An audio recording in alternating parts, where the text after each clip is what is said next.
नमस्कार, लोक भारती डिजिटल में आप सभी दर्शकों का हार्दिक स्वागत है।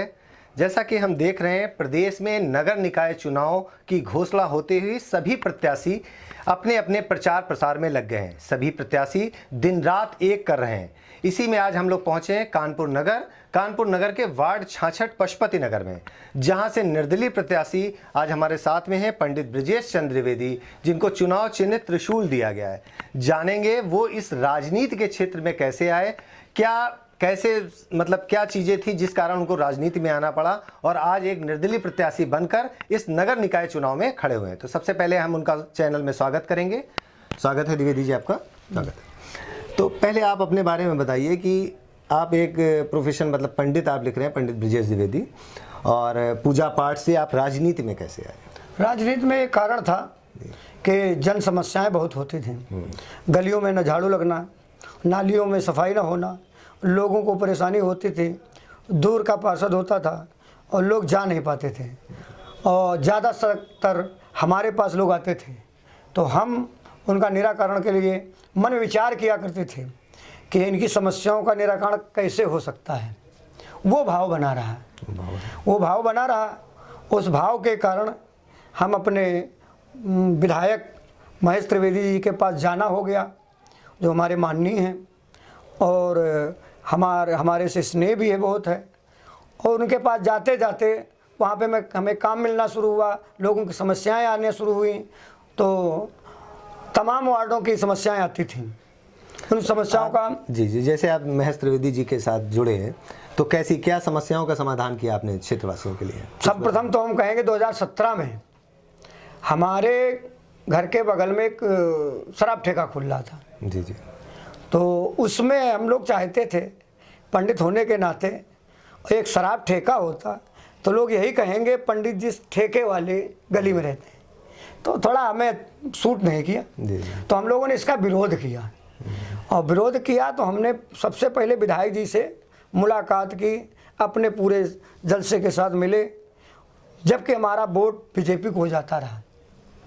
हम किसी से मिलते नहीं थे, किसी पार्टी में नहीं जाते थे, लेकिन हमारा जन्म स्थल, क्योंकि हमारे भाई साहब संघ के थे बनारस में, हम लोग संघ से जुड़े रहे और वोट हमेशा बीजेपी को करते चले आए। अभी आपके क्षेत्र की प्रमुख समस्याएं क्या हैं जिनको लेकर आप आज मैदान में उतरे हैं? प्रमुख समस्याएं ये हैं, हमारे वार्ड में आज 12-13 साल हो गए टंकियां खड़ी थी, उनमें पानी तक नहीं पहुंचा।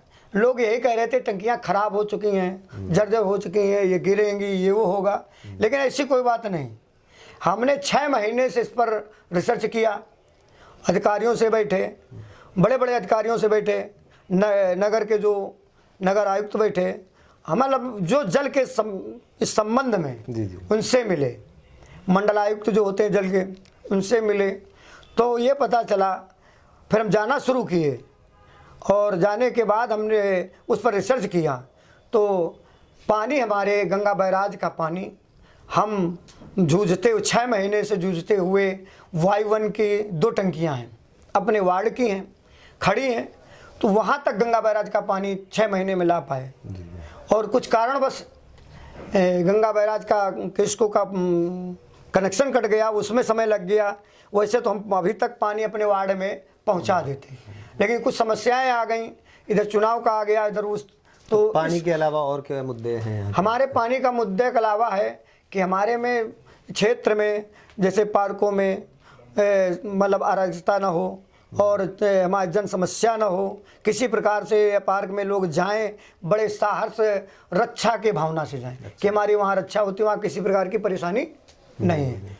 इसको दूर करना है और रोडें हैं वो अच्छी हों, नालियाँ अच्छी हों। ज़्यादातर हम लोग पशुपति नगर में रहने वाले एक PNG लाइन जाती है, उसके कारण हमारे सीवर की समस्याएं बहुत आ रही हैं।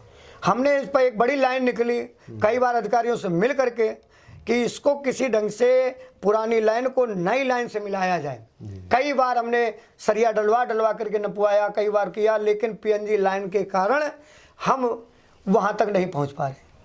लेकिन हमारा विश्वास है कि हम एक दिन उसको भी पार कर जाएंगे, वहाँ से भी परमिशन ला करके उसको जोड़ देंगे। हम पूरे वार्ड को एक मैसेज, जो हमारा यशोदा नगर बाईपास जो जल संस्थान का पंप हाउस बना है, हमको वहाँ जाना पड़ रहा है, और जब पंप हाउस बंद होता तो सिविल लाइन चौक हो जाती।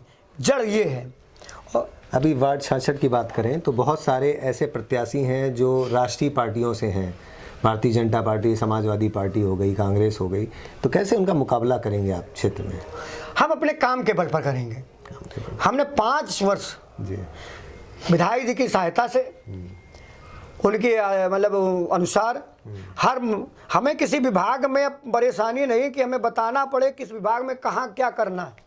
हर विभाग के अधिकारी से मुलाकात है और सबसे संपर्क है, हमें बताना नहीं पड़ेगा काम करने के लिए। मतलब आप पार्षद अगर बनते हैं, हाँ, 11 तारीख को जो वोटिंग हो रही है उसके बाद अगर अच्छे परिणाम आते हैं आपके पक्ष में, तो आपको मतलब फील्ड आपकी बनी हुई है। हमें बताना नहीं पड़ेगा। हमें अपने वार्ड के लिए अगर मंत्री तक जाना पड़े या सचिव तक जाना पड़े तो हम जाएंगे अपने वार्ड के लिए। तो 11 मई को जो चुनाव वोटिंग है, तो उसके लिए क्षेत्रवासियों को क्या संदेश देना चाहिए? क्षेत्रवासियों को यही कहेंगे कि आप हमारे साथ जुड़ें। अगर अब की बार काम हार गया, काम करने वाला हार गया, आप लोगों ने हरा दिया, तो दोबारा कोई कार्यकर्ता ऐसा खड़ा नहीं होगा। हमने किसी से एक एप्लीकेशन का पैसा नहीं लिया, स्वयं हर गली में जा कर के अपनी एप्लीकेशन तैयार की, स्वयं अपने हाथ से लिखा, वो स्वयं ले जा कर के विधायक जी को दिया, और विधायक जी को उसमें लगाते भी रहे कि इस जगह काम नहीं हुआ, यहाँ काम नहीं हुआ, आप यहाँ फ़ोन करिए, आप यहाँ फ़ोन करिए। जी जी। और तो हमारे साथ में पंडित ब्रिजेश चंद द्विवेदी जी थे, जिन्होंने बताया कि वो लगभग 3-4 वर्षों से इस क्षेत्र में काम कर रहे हैं, जनता और क्षेत्रवासियों के लिए सहयोग कर रहे हैं। इस बार उनको चुनाव चिन्ह त्रिशूल के साथ वो क्षेत्र में उतरे हैं। क्षेत्र में जो भी समस्याएं हैं, अराजकता की समस्या है, सीवर की समस्या है, पानी की समस्या है, उन सभी का निदान करेंगे। तो अब देखना होगा 11 मई को जो वोटिंग होगी, कितने क्षेत्रवासी इनके पक्ष में वोट डालते हैं और ये विजयी होके आते हैं, तो जो इन्होंने वादे किए हैं उसको निभाने की बात कर रहे हैं। शिशिर अवस्थी के साथ अखिल शुक्ला, कानपुर नगर।